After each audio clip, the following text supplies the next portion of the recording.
ನಿಮ್ಮ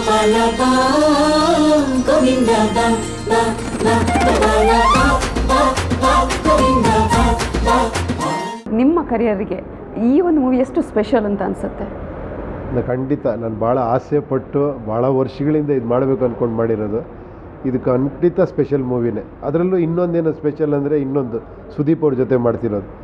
ಯಾಕಂದ್ರೆ ನೋಡಿ, ದರ್ಶನ್ ಅವ್ರ ಜೊತೆ ಮಾಡಿದೆ, ಶಿವಣ್ಣನ ಜೊತೆ ಮಾಡಿದೆ, ಈಗ ಸುದೀಪ್ ಜೊತೆ ಮಾಡ್ತಿರೋದು. ಇವೆಲ್ಲ ಒಂದು ಮೆಮೊರೇಬಲ್ ಮೂಮೆಂಟ್ಸ್ ಅದು ಆ್ಯಕ್ಚುಲಿ. ಜನ ಯಾಕೆ ನೋಡಬೇಕು ನಿಮ್ಮ ಚಿತ್ರನ? ಬ್ಲ್ಯಾಂಕ್ ಆಗಿ ಇನ್ನೊಂದು ಮತ್ತೊಂದು ಬರ್ಬಿಡಿ, ಎಕ್ಸ್ಪೆಕ್ಟೇಷನ್ ಇಟ್ಕೊಂಬಂದ್ರೂ ಡೆಫಿನೆಟಾಗಿ ನಿಮ್ಮ ಎಕ್ಸ್ಪೆಕ್ಟೇಷನ್ ಈ ಸಿನಿಮಾ ರೀಚ್ ಮಾಡುತ್ತೆ ಅಂತ ಹೇಳ್ಬೋದು. ಸೂಪರ್ ಎಕ್ಸ್ಪೆಕ್ಟೇಷನ್ ಇಟ್ಕೊಂಬಂದ್ರು ಡೈರೆಕ್ಟ್ ಹೇಳ್ತಾ ಇದ್ದೀನಿ. ಇಲ್ಲ ಸರ್, ಆ ನಂಬಿಕೆ ಬಂದಿದೆಯಾ ನಿಮಗೆ? ಆ ನಂಬಿಕೆ ಡೈರೆಕ್ಟ್ರಿಗೆ ನಂಬಿಕೆ ಬಂದಮೇಲೆ ನಾವೆಲ್ಲ ಏನು ಆ್ಯಕ್ಚುಲಿ ಸೂತ್ರಧಾರ, ನಾವು ಪಾತ್ರಧಾರಿಗಳು. ಆದ್ರೆ ಪಾತ್ರಧಾರಿಗಳು ಕೂಡ ಅಲ್ಲಿ ಇಂಪಾರ್ಟೆಂಟ್ ಆಗ್ತಾರೆ ಅನ್ನೋ. ಬಟ್ ಸೂತ್ರಧಾರ ಹೇಳ್ತಾ ಇರೋದು ನಾನು ಮಾಡ್ತಿದ್ದೀನಿ ಬಂದು ನೋಡಿ ಅಂತ, ಅದು ಗ್ರೇಟ್ ಅಂತಂದೇನಿಲ್ಲ, ಒಳ್ಳೆ ಸಿನಿಮಾ. ಇಲ್ಲ ಕರೆಕ್ಟ್. ಒಬ್ಬ ಡೈರೆಕ್ಟ್ರಿಗೆ ನೋಡಿ ಅದಿರಬೇಕು ಆ್ಯಕ್ಚುಲಿ. ಒಬ್ಬ ಡೈರೆಕ್ಟ್ರಿಗೆ ನೀವು ಎಕ್ಸ್ಪೆಕ್ಟೇಷನ್ ಇಟ್ಕೊಂಡು ಬನ್ನಿ ನಾನು ಮಾಡ್ತೀನಿ, ನಾವು ಎಕ್ಸ್ಪೆಕ್ಟೇಷನ್ ಇಟ್ಕೊಂಡು ಬರಬೇಡಿ ಅಂತೀವಿ ನಾವು. ರವಿಶಂಕರ್ ಅವರ ಮತ್ತು ಅವಿನಾಶ್ ಅವರು ಕೂಡ ಇದರಲ್ಲಿ ಇರುವಂಥದ್ದು, ಅವರ ಪಾತ್ರ ಕೂಡ ಹೇಗೆ?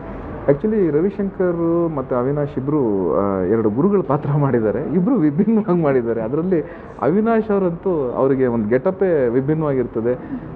ಸಿಕ್ಸ್ ಪ್ಯಾಕ್ ಎಲ್ಲ. ಹೌದು, ಇವ್ರ ಗೆಟಪ್ ಹೇಗಿರುತ್ತೆ? ಯಾರ್ದು? ನಾವು ಕೃಷ್ಣನ್ ನೋಡಿದ್ದೀವಿ, ಸುದೀಪ್ ಅವರು ಕೃಷ್ಣನ್ ಅಂತ ಸಾಕಷ್ಟು ಇಮೇಜಸ್ ಬಿಟ್ಟಿದ್ರಿ, ಬಟ್ ಇವರ ಗೆಟಪ್ ಎಲ್ಲೂ ಕಾಣಲಿಲ್ಲಲ್ಲ. ಹೇಗಿರುತ್ತೆ ಅನ್ನೋದು? ಏನ್ರಿ ನೀವು ಬರೀ ನನ್ನ ಪಬ್ಲಿಸಿಟಿನೇ ಮಾಡ್ತಾ ಇಲ್ಲ ನೀವು. ಹೌದು ಸರ್, ಅವ್ರಿಗೆ ಯಾರು ಬೇಕು ಅವ್ರು ನೋಡಿ ನೋಡ್ತಾ ಇದ್ದಾರೆ. ನಾಸ್ತಿಕ ಹೇಗಿರ್ತಾನೆ ಅನ್ನೋದು ನಾವೇ ಇಮ್ಯಾಜಿನೇಷನ್ ಮಾಡ್ಕೋಬೇಕಾ ಹೇಗೆ ಅಂತ ನನಗೆ ಭಾಳ ಇದಾಗ್ತಾ ಇದೆ. ನಿಮ್ದು ಹಿಂದಿನ ಪಿಕ್ಚರ್ ರೆಫರೆನ್ಸಸ್ ಎಲ್ಲ ತಗೊಂಡ್ಬಿಟ್ಟಿದ್ದಾರೆ ಅಂತ. ಅದನ್ನ ನೀವು ಥಿಯೇಟ್ರಲ್ಲೇ ನೋಡಿ ಆನಂದಿಸಿ. ಸಿದ್ಧಸೂತ್ರ ಆನ್ಸರ್. ಎಸ್, ಕೊನೆಯದಾಗಿ ಏನು ಹೇಳಕ್ ಬಯಸ್ತೀರಾ ವೀಕ್ಷಕರಿಗೆ? ಒಂದು ಒಳ್ಳೆ ಸಿನಿಮಾ ಮಾಡಿದ್ದೀವಿ, ದಯವಿಟ್ಟು ನೋಡಿ, ಎಂಟರ್ಟೈನ್ ಮಾಡಿ. ನನ್ನ ಮತ್ತೆ ಕೇಳ್ಬಿಡಿ, ಯಾಕಂದ್ರೆ ಇಷ್ಟೆಲ್ಲ ಮಾತಾಡ್ತಿರೋದೇ ನಾವು ಕೊನೆಯದಾಗಲ್ಲ, ಮೊದಲನೇದಾಗಿ.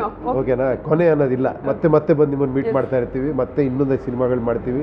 ಇನ್ನೊಂದಷ್ಟು ಸಿನಿಮಾ ಮಾಡೋದಕ್ಕೋಸ್ಕರ ಇಂಥ ಸಿನಿಮಾಗಳು ನೋಡ್ತಾ ಇರಿ. ಈ ಥರ ಸಿನಿಮಾ ಅಲ್ಲ, ಎಲ್ಲ ಸಿನಿಮಾಗಳು ನೋಡಿ. ಅದರಲ್ಲೂ ಇಂಥ ಸಿನಿಮಾಗಳು ನೋಡಿದಾಗ ಇನ್ನಷ್ಟು ಮಲ್ಟಿ ಸ್ಟಾರ್ ಸಿನಿಮಾಗಳು ಬರುತ್ತೆ. ಎಲ್ಲದಕ್ಕೂ ನಿಮ್ಮ ಆಶೀರ್ವಾದ, ನಿಮ್ಮ ಹಾರೈಕೆ, ನಿಮ್ಮ ಅಭಿಮಾನ, ನಿಮ್ಮ ಪ್ರೀತಿ ಇದೇ ಬೇಕಾಗಿರೋದು. Thank you. ಇಬ್ಬರು ಸ್ಟಾರ್ ನಟರು ಅಭಿನಯಿಸಿರುವಂತಹ ಚಿತ್ರ. ಈ ಒಂದು ಚಿತ್ರ ಈಗಾಗಲೇ ಸಾಕಷ್ಟು ನಿರೀಕ್ಷೆಗಳನ್ನು ಹುಟ್ಟಿಸಿದೆ. ಹಾಗಾಗಿ ಎರಡು ಸ್ಟಾರ್ ನಟರ ಅಭಿಮಾನಿಗಳಿಗೆ ಈ ಒಂದು ಚಿತ್ರ ಸಾಕಷ್ಟು ಹೈಪ್ ಮೂಡಿಸಿದೆ ಅಂತಲೇ ಹೇಳಬಹುದು.